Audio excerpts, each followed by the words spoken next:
और मुझे कहा गया है कि बहुत कम समय में बोलना है। मैं दो ही बात बोलना चाहता हूँ। राजस्थान की धरती पर दो ऐसे सपूत हुए। एक बार श्रीमान भैरू सिंह जी शेखावत जो उपराष्ट्रपति के पद पर पहुंचे, और दूसरे श्रीमान जगदीप जी धनखड़। दोनों ही शेखावाटी के, दोनों ही धरती पुत्र, और दोनों ने ही राज्यसभा में जिस प्रकार का काम किया है वो अभिनंदनीय है। माननीय शेखावत साहब के बारे में मैं कितना बोलूं, मैं इतना ही कह सकता हूं कि जब मैं 8 साल का था तब सबसे पहली बार उनसे मिला, और वो 87 साल के होकर गए, तब तक मेरा उनका सजीव संपर्क रहा। मैं जब एक बार उन्होंने मेरा कान पकड़कर थप्पड़ लगाई जोर से, उनका पैर का ऑपरेशन हो रहा था। पीके सेठी साहब डॉक्टर साहब थे, उन्होंने कहा इनके पैर को जोर से पकड़ लो। उस समय एनेस्थीसिया इतना नहीं था, मैंने जोर से पकड़ा, उनको बहुत दर्द हुआ। वो छुटाने के लिए मेरा कान खींचा, फिर मैंने छोड़ा नहीं तो थप्पड़ लगाया। उसके बाद में जब वो ठीक हुए तो उन्होंने मुझे कहा मैंने तेरे थप्पड़ मार दी, तेरा कान खींचा। मुझे साहब इसमें क्या बात है? मैंने शेखावट में ये में क्या बात है? क्यों? वो मैंने भी आपका कान पकड़ा। तूने मेरा कान पकड़ा? मुझे साहब जब मैं 8 साल का था, 6 साल का, 7 साल का, आप 52 में पहला चुनाव लड़ने के लिए गए थे। मेरे ताऊ जनसंघ के अध्यक्ष थे, मैं चौक में खेल रहा था, आपने मुझे जबरदस्ती उठाया तो मैंने आपका कान पकड़ा। तो मैंने पकड़ा था, आज आपने उतार दिया। तो मतलब यहाँ से यहाँ इतना लंबा मेरा उनसे परिचय रहा।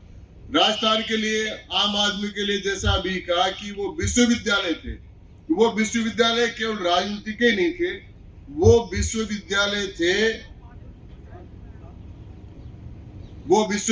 थे पार्लियामेंट्री प्रैक्टिस के, संसदीय परंपराओं के और संसदीय ज्ञान के। उन्होंने जो संसदीय परंपराएं, संसदीय ज्ञान और 52 से लेकर राजस्थान विधानसभा की मान मर्यादाएं और बाद में राज्यसभा की मान मर्यादाएं स्थापित की, उन सब के कारण से आज हम इस संसदीय परंपरा के जीवन में जी रहे हैं। मैं माननीय धनखड़ साहब को भी एक बात कहकर आप सब लोगों को धन्यवाद देना चाहूंगा कि इन्होंने जो कुछ मर्यादाएं राज्यसभा में स्थापित की है और जो कुछ बातें आपने उपराष्ट्रपति पद की नई व्याख्या लिख दी है, कि जब आपने न्यायपालिका के एक निर्णय के बारे में टिप्पणी की और आज माननीय राष्ट्रपति मुर्मू ने वही 14 बातें लिखकर सुप्रीम कोर्ट को भेजा है, तो अपन कह सकते हैं कि भारत के उपराष्ट्रपति पद की गरिमा आपने कहां तक बढ़ाई है और उसकी क्या व्याख्या की है। माननीय शेखावत साहब के बारे में इतना ही कहूंगा कि धरती से जुड़ा हुआ कोई आदमी, एक उदाहरण देकर समाप्त कर देता हूं। टिकटों का बंटवारा हो रहा था, वो पब्लिक से कितने जुड़े हुए थे। हम बीजेपी कार्यालय पर थे, बहुत भीड़ हो रही थी, सुबह की 4 बज गए थे, बोले मैं यार लाभान जा रही हूँ।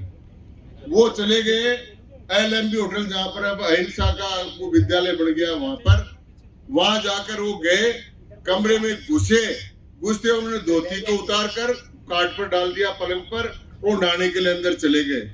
वो स्नान कर रहे थे, स्नान करके बाहर निकले तो वो कपड़े लेकर नहीं गए थे, इसलिए मैं अपना